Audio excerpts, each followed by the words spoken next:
Welcome to Let's Talk, Rowan, and thank you very much for inviting me into your home. And I think it's a wonderful concept. And, in life, there's people who have lots to say and who don't believe they've lots to say. And they're reticent about doing this kind of thing. But there's also people who know they have much to say, but worry about saying it in case it's misinterpreted.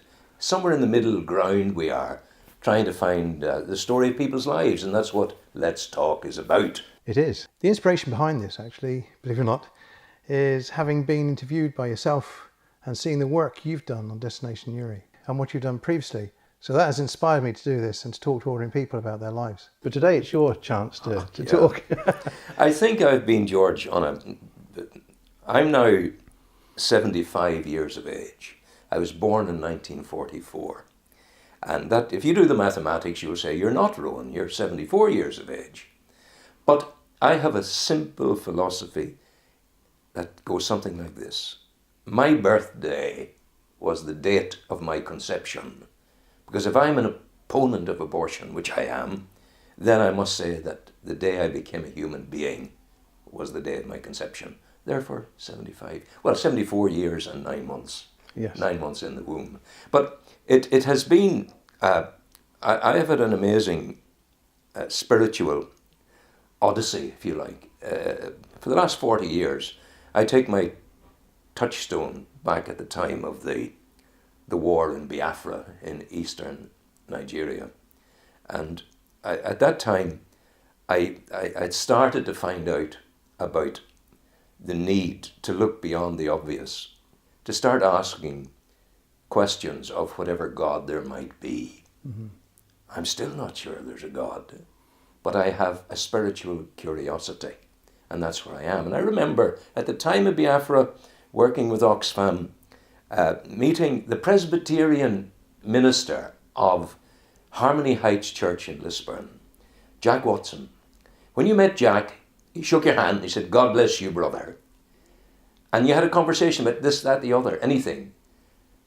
And you then went about your business. But assuredly, when you left Jack, you always felt better than when you arrived with him. And I remember saying, I'd love to be able to say that. God bless you. So my journey took me, I hadn't the courage to do it then.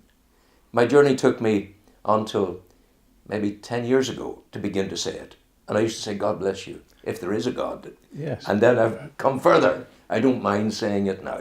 I have the courage to speak out and say, I wish you every blessing, George, and all the folk who are looking in at the moment, every blessing of the God, Jesus, the God of love.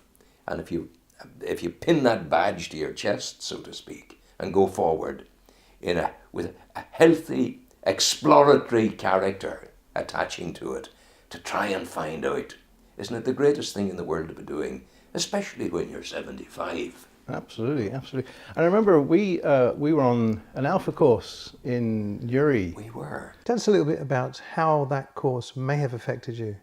That course, it was very strong for me because Kingsley Sutton, the Church of Ireland minister, did it. Kingsley, who left us and went further to the south. He's down in Clonakilty now, and he's the pastor there for the folk.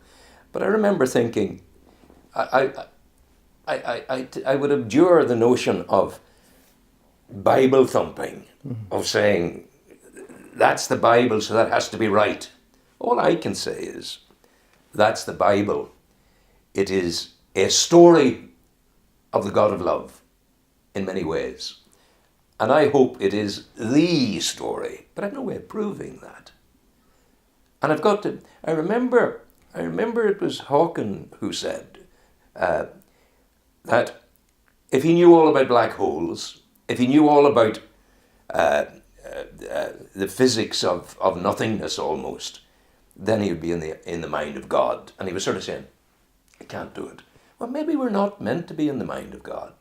Maybe the God things are so magnificently beyond us. All we're required to do is to dip into those stories of the historic Jesus of 2,000 years ago and say, I love my neighbour, I love God, and importantly, I love myself, because that's what you're required to do.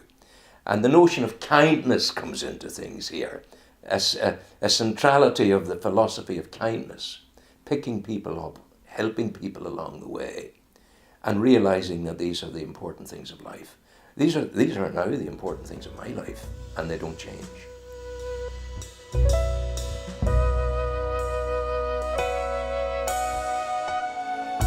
We have more on the way, so please subscribe to this channel and check out the link below if you'd consider becoming a patron to help us keep making more content. Thanks for watching.